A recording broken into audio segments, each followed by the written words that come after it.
Saddam Hussein எவ்வளவு தூரம் பிரபலமாக பேசப்பட்டாரோ அதே அளவுக்கு அவருடைய குறைகளும் பிரபலமாக பேசப்பட்ட காலகட்டங்கள் இருந்தது. இறுதியாக சதாம் ஹுசைன் அமெரிக்காவினுடைய ஆக்கிரமிப்பின் கீழாக தன்னுடைய அரசாங்க தோல்வியை ஒத்துக்கொண்டிருந்தார். கடைசியாக அவர் தூக்கு மேடையை சந்தித்தார். அதற்கு பிறகு வந்த ஈராக்கினுடைய அரசாங்கங்கள் தட்டு தடுமாறி ஏதோ ஒரு வகையில் அரசாங்கங்களை மீள்நிலைக்கு கொண்டு வருவதற்கு முயற்சிகளை செய்து கொண்டே வந்தன.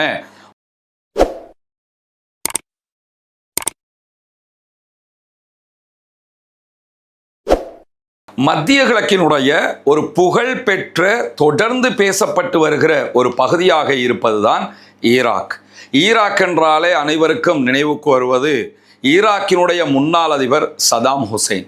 சதாம் ஹுசைன் எவ்வளவு தூரம் பிரபலமாக பேசப்பட்டாரோ அதே அளவுக்கு அவருடைய குறைகளும் பிரபலமாக பேசப்பட்ட காலகட்டங்கள் இருந்தது. இறுதியாக சதாம் ஹுசைன் அமெரிக்காவினுடைய ஆக்கிரமிப்பின் கீழாக தன்னுடைய அரசாங்க தோல்வியை ஒத்துக்கொண்டிருந்தார். அரசாங்கம் தோல்வி அடைந்தது, அவருடைய படைகள் தோல்வி அடைந்தது. கடைசியாக அவர் தூக்கு மேடையை சந்தித்தார். சதாம் ஹுசைனுடைய இறுதி நிமிடங்கள் அனைவரும் மெச்சக்கூடிய வகையில், பாராட்டக்கூடிய வகையில், தைரியமாக அமெரிக்காவை எதிர்த்து பேசக்கூடிய வகையில் அமைந்திருந்ததையெல்லாம் இன்றைக்கும் நம்ம சமூக வலைதளங்களில் பார்க்க முடியும். அமெரிக்காவினுடைய ஒரு டம்மி கவர்மெண்ட், அமெரிக்காவினுடைய ஒரு டம்மி நீதிமன்றம் அவருக்கு மரண தண்டனையை விதித்திருந்தது. இன்றைக்கு அந்த அரசையும் காணவில்லை, அந்த நீதிபதிகளையும் காணவில்லை. இந்த நேரத்தில் அதற்கு பிறகு வந்த ஈராக்கினுடைய அரசாங்கங்கள் தட்டு தடுமாறி ஏதோ ஒரு வகையில் அரசாங்கங்களை மீள்நிலைக்கு கொண்டு வருவதற்கு முயற்சிகளை செய்து கொண்டே வந்தன. ஒபெக் உற்பத்தியாளர்கள் கூட்டமைப்பில் இருக்கக்கூடிய இரண்டாவது மிகப்பெரிய க்ரூட் ஆயில் உற்பத்தியாளராகவும் ஈராக் தான் இருக்கிறது. இந்த நிலையில் ஈரான் மீதான அமெரிக்காவினுடைய யுத்தம், பிராந்தியத்தில் ஏற்பட்டு வரக்கூடிய மற்ற தாக்கங்களை தாண்டி ஹொர்முஸை முழுவதுமாக ஈரான் மூடி வைத்திருப்பது யாருக்கு மிகப்பெரிய இழப்பு சங்கடமோ இல்லையோ ஈராக்குக்கு மிகப்பெரியதொரு இழப்பாகவும் சங்கடமாகவும் மாறி இருக்கிறது. இந்த நிலையில தான் ஈராக்கிலே பொது தேர்தல் நடத்தப்பட்டது. பொது தேர்தலிலே போட்டியிட்டு வெற்றி பெற்று ஆட்சியை கைப்பற்றி இருக்கக்கூடிய அலி ஃபாலெஹ் அல் ஜெய்தி என்கிறவர் தற்போது பிரதமராக பதவியேற்று 100 நாட்களை முடித்திருக்கிறார். ஈராக்கினுடைய அடுத்த கட்டம் எப்படி இருக்க போகிறது என்கிற பல கேள்விகளை தற்போது அவருடைய பயணம் உருவாக்கி இருக்கிறது. காரணம் என்னன்னு கேட்டால், ஈராக் என்பது 2 நாடுகளுக்கு மத்தியிலே அதிகார போட்டியில் சிக்கியிருக்கக்கூடிய ஒன்றாக மாறி இருக்கிறது. ஒன்று, அமெரிக்காவினுடைய நேரடி கண்காணிப்பின் கீழாக ஈராக்கினுடைய அனைத்து ஏற்றுமதி இறக்குமதிகளையும் ஈராக்கினுடைய லாப நஷ்டங்களையும் நேரடியாக அமெரிக்காவே கண்காணிக்கிறது.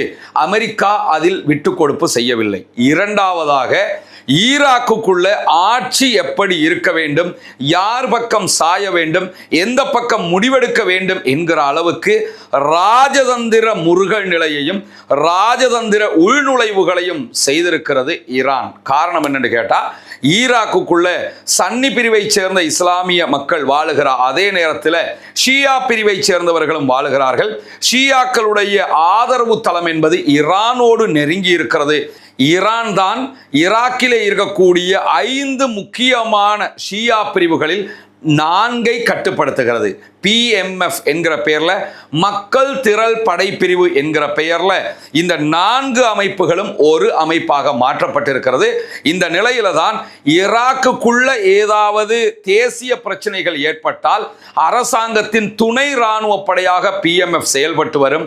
அதே நேரம் ஈரானுக்கு ஏதாவது பிரச்சனை என்று வந்தால் ஈரானுக்கு ஆதரவான ப்ராக்ஸி அமைப்பாக ஈரானுக்காக ஈராக்கில் இருக்கக்கூடிய PMF யுத்தத்தில் ஈடுபடும். அந்த வகையில தான் கடந்த மாதம் சவுதி அரேபியா மேல ஈராக்கில் இருக்கக்கூடிய ஈரானுடைய ஆதரவு பெற்ற ஈராக்கினுடைய துணை இராணுவ பிரிவாக செயல்படுகிற PMF ஏவுகணை தாக்குதல்களையும் ஆளில்லா விமான தாக்குதல்களையும் நடத்தி இருந்தது. இந்த சூழல்ல தான் 100 நாட்களை முடிவுறும் வகையில் செயல்படுத்தி இருக்கிறார் அலி ஃபாலிஹ் அல் ஜெய்தி என்கிற ஈராக்கினுடைய பிரதமர். அவருடைய ஆட்சி எப்படி 100 நாட்களை கடந்திருக்கிறது, அடுத்ததாக எப்படி பயணிக்கப் போகிறது என்பதை அல் ஜசீரா அரபு தளம் ஒரு தனி செய்தியாக வெளியிட்டிருக்கிறது.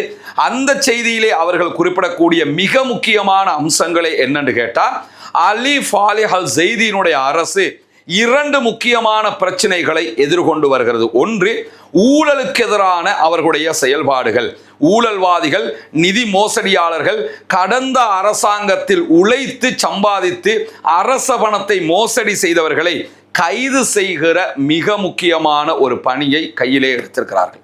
இரண்டாவதாக, எதிர்வருகிற செப்டம்பர் 30ஆம் தேதிக்கு முன்பதாக ஈராக்குக்குள்ள இருக்கக்கூடிய அரச அங்கீகாரம் பெற்றவர்களை தவிர அத்தனை பேரும் ஆயுதங்களை அரசிடத்தில் ஒப்படைக்க வேண்டும். ஒப்படைக்காவிட்டால் அரசு அதற்கு எதிரான தீர்மானங்களையும் நடவடிக்கைகளையும் எடுக்கும் என்கிற ஒரு அறிவிப்பையும் விடுத்திருக்கிறார்கள். இந்த 2 விவகாரங்கள் தான் தற்போது அடுத்த கட்ட ஈராக்கினுடைய அரசுக்கு இருக்கக்கூடிய சவால்களாக மாறி இருக்கிறது. முதலாவது, ஊழலை ஒழிக்கிற செயல் திட்டத்தில் கடந்த காலங்களில் ஊழல் செய்தவர்கள், அரசு சொத்துக்களை மோசடி செய்தவர்கள், அரசாங்க சொத்துக்களை திருடியவர்களை தொடர்ந்து கைது செய்து வருகிறது ஈராக்கினுடைய தற்போதைய ஜெய்தியினுடைய அரசாங்கம். ஜூன் 28ஆம் தேதி முதலாக ஆரம்பிக்கப்பட்டிருக்கக்கூடிய ஆபரேஷன் டான் என்கிற திட்டத்தினூடாக ஈராக்கினுடைய முன்னாள் எண்ணெய் எரிவாயு துறை துணை அமைச்சராக செயல்பட்ட அதுனான் முதன்மையாக கைது செய்யப்பட்டிருக்கிறார். அவரை தொடர்ந்து பல அரசியல் பிரமுகர்கள், அரசியல்வாதிகள், அதிகாரிகள் என்று பல பேரும் வரிசையாக கைது செய்யப்பட்டு வருகிறார்கள். ஈராக்கினுடைய ஜெய்தியினுடைய அரசு முன்னெடுத்து வருகிற திட்டங்கள்ல இந்த கைது வாரண்டுகள்ல இருக்கக்கூடிய முதன்மையான செயல்பாடு என்னன்னா, திருடப்பட்ட நிதிகளை மீள அரசுக்கு கொண்டு வருவது. குறிப்பாக ஈராக்கிலே இருந்த அரசு வசம் இருந்த தங்கங்கள் திருடப்பட்டிருக்கிறது. இந்த தங்கங்கள் எங்கே, யார் வசம் இருக்கின்றன, அல்லது எங்கே இது விற்பனை செய்யப்பட்டிருக்கிறது, இவற்றை கண்டறிய வேண்டிய தேவைக்காகவும் பல பேர் தொடர்ந்து கைது செய்யப்பட்டு வருகிறார்கள். இது மக்களுக்கு மத்தியிலேயும் ஒரு பாரிய ஆதரவை உண்டாக்கி கொண்டிருக்கிறது. மக்களால் பாராட்டப்பட்டு வருகிறார் ஈராக்கினுடைய புதிய பிரதமர் அலி ஃபாலிஹ் ஜெய்தி அவர்கள். இந்த செயல்பாடுகளுக்காக ஈராக்கினுடைய நாடாளுமன்ற உறுப்பினர்களில் ஒருவராக இருக்கக்கூடிய இப்திசாம் அல் ஹிலாலி அல் ஜசீராவினுடைய அரபு தளத்திற்கு வழங்கி இருக்கக்கூடிய பேட்டியில ஈராக்கினுடைய நாடாளுமன்றம் முழுவதுமாக பிரதமருடைய இந்த செயல்பாடுகளுக்கு ஒத்துழைப்பாக இருக்கிறார்கள், ஊழல்வாதிகளை கைது செய்வதில் மும்முரமாக இருக்கிறார்கள் என்று நாடாளுமன்றத்தின் ஆதரவும் பிரதமருக்கு இருக்கிறது என்பதை தெளிவுபடுத்தி இருக்கிறார். குறிப்பாக இந்த விவகாரங்களுக்கு ஈரான் அரசாங்கத்தினுடைய ஆதரவும் அவர்களுக்கு இருக்கிறது. இந்த நிலையில தான் கடந்த 2 வாரங்களுக்குள்ளாக ஈரானுடைய நாடாளுமன்ற சபாநாயகர் முகமது பாகர் ஹலீபாப் ஈராக்குக்கு பயணம் மேற்கொண்டிருந்தார். ஈரானுடைய ஃபாரின் மினிஸ்டர் அப்பாஸ் அராக்சியும் ஈராக்குக்கு பயணம் மேற்கொண்டிருந்தார். பயணித்த நேரத்தில் ஈராக்கினுடைய அரசு இவங்களிடத்தில் முன்வைத்த ஒரு கோரிக்கை தான், ஹொர்முஸ் நீர்ப்பரப்பில் எண்ணெய் வியாபாரத்திற்கு ஈராக்குக்கு மாத்திரம் ஒரு சிறப்பு அனுமதியை தாருங்கள் என்பது. அதற்கான சிறப்பு அனுமதியை ஈரானும் ஈராக்குக்கு கொடுத்திருக்கிறார்கள். ஈராக் தாராளமாக ஹொர்முஸில் அவர்களுடைய கப்பல் போக்குவரத்தை மேற்கொள்ள முடியும், ஈரான் தாக்குதல்களை நடத்தாது. இது ஈராக்குக்கு ஈரான் செய்யக்கூடிய கைமாறாக இருக்கிறது, சலுகையாக இருக்கிறது. இதற்கு ஈராக் என்ன கைமாறை செய்ய போகிறது என்கிற கேள்வி முன்னால் இருக்கும் போதுதான் அரசாங்கத்தினுடைய படைகள் அல்லாத யாரெல்லாம் ஆயுதங்களை வைத்துக் கொண்டிருக்கிறார்களோ அவர்கள் அத்தனை பேரும் அரசுக்கே ஆயுதங்களை ஒப்படைக்க வேண்டும் என்கிற திட்டத்தை செப்டம்பர் 30க்கு முன்பதாக நடைமுறைப்படுத்துவதற்கு ஈராக் அரசு முனைகிறது. ஆனாலும் இங்க இருக்கக்கூடிய மிகப்பெரிய கொஸ்டனே என்னன்னு கேட்டா, அரசோடு இணைந்து இருக்கக்கூடிய PMF ஆயுதங்களை எப்படி அரசாங்கம் கையாள போகிறது என்பதுதான். ஏன்னா அமெரிக்காவினுடைய உத்தரவு பிரகாரம் அரசாங்கத்திடம் அல்லாத வேறு யாற்றையெல்லாம் ஆயுதம் இருக்கிறதோ அதை எல்லாத்தையுமே கையகப்படுத்துங்கன்னு அமெரிக்கா சொன்னாலும், அமெரிக்காவுக்கு விரும்பாத தரப்பாக ஆயுதத்தை கையில் வச்சுக்கிட்டு இருக்கக்கூடியவங்களே யாருன்னு கேட்டா PMF என்கிற இந்த ஈரானுடைய ஆதரவு பெற்ற குழுக்கள். ஆனால் இவர்கள் சட்டப்படி ஈராக்கினுடைய துணை இராணுவமாக இருக்கிறார்கள். எனவே துணை இராணுவமாக இருப்பவர்களிடமிருந்து ஏன் ஆயுதங்களை அரசு கையகப்படுத்த வேண்டும் என்கிற கேள்வி எழுந்துவிடும்.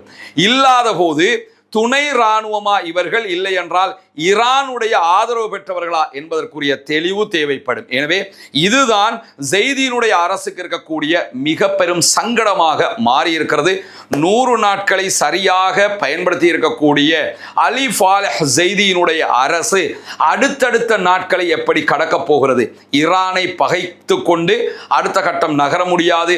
அமெரிக்காவை ஓரம் வைத்துவிட்டு செல்லவும் முடியாது. அமெரிக்காவுக்கும் நண்பனாக ஈரானுக்கும் நண்பனாக ஆயுத களைவு என்பது சாத்தியமா என்கிற கேள்விகள் தான் முன்னால் நின்று கொண்டிருக்கிறது அலி ஃபாலஹ் ஜெய்தியினுடைய அரசுக்கு. தொடர்ந்து இணைந்திருங்கள். ரஸ்மின் பைசி நியூஸ் மற்றும் ரஸ்மின் டாக்ஸ் ஆகிய 2 சேனல்களோடு வரக்கூடிய சர்வதேச மற்றும் மத்திய கிழக்குக்கான செய்திகளை உடனுக்குடன் உங்களோடு பகிர்ந்து கொள்வதற்கு தயாராக இருக்கிறோம்.